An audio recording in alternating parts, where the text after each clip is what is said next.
Hey Rick, Hey Megan, how you doing? I'm doing well. It's Tuesday again, and we're here, and I have three numbers for you to write down. Are you Okay, ready? ready to Okay. go. All right. Mm-hmm. Uh, 3, 8, and 16. 3, 8, 16. Okay. And you might say to yourself, Megan, what are these numbers? Well, I have What are they, been Megan? I've been working on content because Hmm. I'm working with this fella here, Crisanto, and he's helping me with videos, promotions and things like that. And so I normally don't look at my numbers, right, as a realtor. Like it is what it is. I'm not in Sure. competition with anybody. I don't want to make myself crazy with silly things like this. But I got a letter from Century 21 Global, which I usually do, but honestly, I just am not, I don't have time to I'm plugging along, get my work done here. Whatever it is, it is. But since I'm gathering all this information for content and trying to promote my brand, I thought, well, let me open this letter. So let me tell you what it said. I Okay. am the number 3 agent in the state of California with the Century Great. 21 system, Excellent. and Good I'm job. number 8 in the nation, the whole nation, and number 16 in the world. Wow. Well, congratulations. Well done. That's a pretty big deal. I Well don't know how the deserved. rest of the years have gone, Yeah. but I mean, not to boast or brag, but I'm pretty consistent. You're very consistent. And here I am, just a girl in a small town, just not selling beachfront houses, just working with Right. with regular people like myself. Everyday people. And Yeah. I thought those Just numbers were like pretty us. cool. That's very cool. Listen, you've been at this a very long time, Yeah. as we know. You've helped a lot of families in your Yep. area, which we well know. And so, look, you've earned it. There you It's go. not. It's not a freebie. It's not like a you know, for showing up kind of trophy. You earned it. Right. I couldn't And wait to so tell you good for about you. that today. Yeah. Yeah. I didn't tell you about it ahead of time because I wanted to get the shock factor. Oh my God, just kidding. Yeah. No, you're Anyway. awesome. Listen, we Oh, know that. thanks. So that's so cool. Oh, oh, Rick. All right. So today's topic is ADUs. Mhm. The ADU is an acronym for an accessory dwelling unit. Unit. Mhm. They've been around for a long, long time. And when they first started coming around, everybody was like, oh no, my neighbor's going to build a unit in the backyard. What does that mean for me? What does that mean mostly for parking? And each city had, different ordinances having to do with ADUs. And they were like, well, you have to provide a parking space or two for an ADU. And then things just kept getting looser and looser and looser. And they were like, at one point, they said, well, you have to be close to a bus stop. They were, I mean, because I've been following this thing since the very beginning. Because as you know, Tim and I live in downtown Anaheim, and the Mhm. lots are pretty good size. They're very big. And so this is, constantly this kind of stuff going on.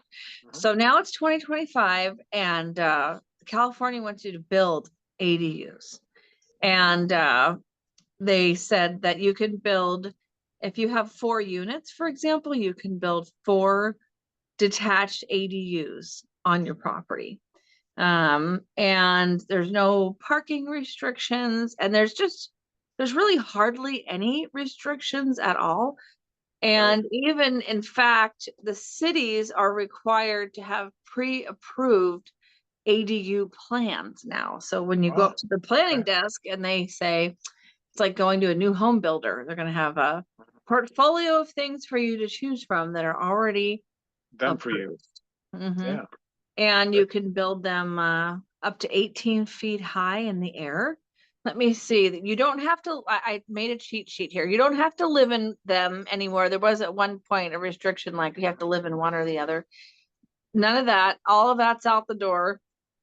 And there's just limited restrictions, which is, when you live in a historic district, that's always a little bit of a concern Sure. because the lots are big and the houses are historic, and it's like, well, how big is this ADU going to be? Is it going to tower over the house? So there's some concerns here. But you know, we need housing for people who need housing that can't afford to buy. So I guess it's a strategy that will hopefully help those people. And I wanted to ask you, what do you see as the like sort of fast track to financing to be able to build one of these? Yeah, it's a great question. There's a lot of things we can do, but let me outline those for you.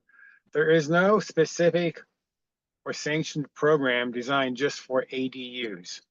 But there's still plenty of money available to finance ADUs. And so there are the typical sources. You can do a line of credit. We talked about that, I think, last week. You can do a fixed rate loan, a second mortgage at 15 to 20, 25-year fixed rate second mortgage to pay it off. You could do a complete cash out refinance, which we don't really suggest at this point necessarily, but in some cases it could work, but a full cash out refi, or even just a personal loan. You can just finance it outside of securing it with your property. So there's lots of money available for those at different rates and terms, and they're really not all that expensive when you put a pencil to it. Relative to buying another unit or buying 2 units, I mean, it's so much more affordable to build out and keep what you've got. Now there's one caveat which you'll never read about, by the way, and we learned this the hard way, unfortunately, for our client a while back. And here's what it is. And you won't see this published anywhere. It's a very obscure guideline. And here's what it is. The ADU cannot be larger than the primary residence. Okay, so let's say someone has a house built in the 50s. Let's say it's 1,100 square foot, really cute home, but on a big lot, right? Then they go, I'm going to build this great ADU and rent it out. Great idea. So the ADU now is 1,500 square feet. Hey, it's a great piece of property.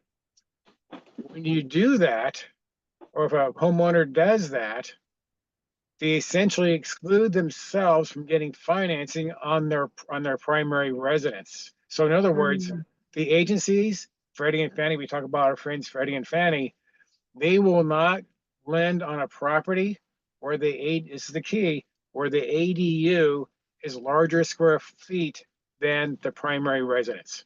Weird, right? No one knows that. That's a very important thing to know, for sure. Because then you've really locked yourself into something there, you know? Right. Yeah, so they build the ADU and they go, great, I'm gonna get the cash back now. I'm gonna go refinance my house to pay back the ADU. And they apply it for the loan. They go, no, you can't get the financing now because your ADU is larger than the primary residence. And that's the only requirement. It's a weird guideline, I know. And why Freddie and Fannie have that, I wish I could tell you. Sometimes they do things that just defy logic. Maybe over time they could remove that guideline, but for now it's there, and we want to be mindful of that. Yeah, it's good to know. But otherwise, they're great. I just looked up, like, what are people spending in Southern California on an average 2-bedroom ADU? And they said here it's anywhere between 250 and 450,000. Really? That much? Okay, that's more than I thought it would be. How big are those units typically? Do they say the square footage? Well, it doesn't. 1 bedroom, 2 bedroom? They're 2-bedroom. Oh wow, okay. It says that the design and planning are typically 10 to 30,000. Site preparation, which includes, excavation, foundation, utility connections, 20 to 50,000. Okay. The construction is 150,000 on up. And then you have the interior finishes. Don't you know about that? That's 30,000 on up. Appliances and landscaping. Yeah, I mean, it adds up. It's a lot of money. Yeah, so I guess it really depends upon how elaborate you want to go. I mean, you can build a really beautiful home on your property and rent it out. In some cases, I think it's a great property for in-laws or for children who are in college that want to live there. I have a friend who has a special needs daughter who may not ever be able to live on her own. And so they're thinking about building an ADU so that as she gets older and can be out of the house, she can have her own unit on their property, that she can have some sort of independence, but still be close to them, which is a great idea. Yeah. Yeah, that is a good idea. I know. I wonder, this is like very cost prohibitive. It's still a lot of money.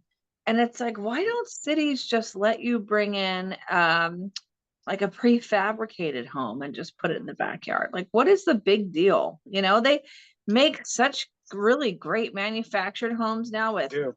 high ceilings and, I mean, and it's so much less money than this Yeah, it cost. is. That's so weird. Like, what is going on here? And then I wonder too, like, what's the availability going to be of contractors in general or any kind of skilled tradesperson with rebuilding after the fires and everything? Like, how is that going to change?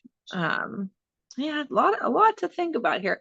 But I Yeah. do Mhm. I do request that anybody listening do consider one thing that I've seen in almost every ADU around here, and that is that they're like total space invaders. Like people used to have a nice backyard, and then the neighbor builds this monstrosity and, blocks out the sun and changes just the whole dynamic of things in somebody's backyard. You go from like thinking you're in a spacious open air kind of place to now you're in, the heart of the city here.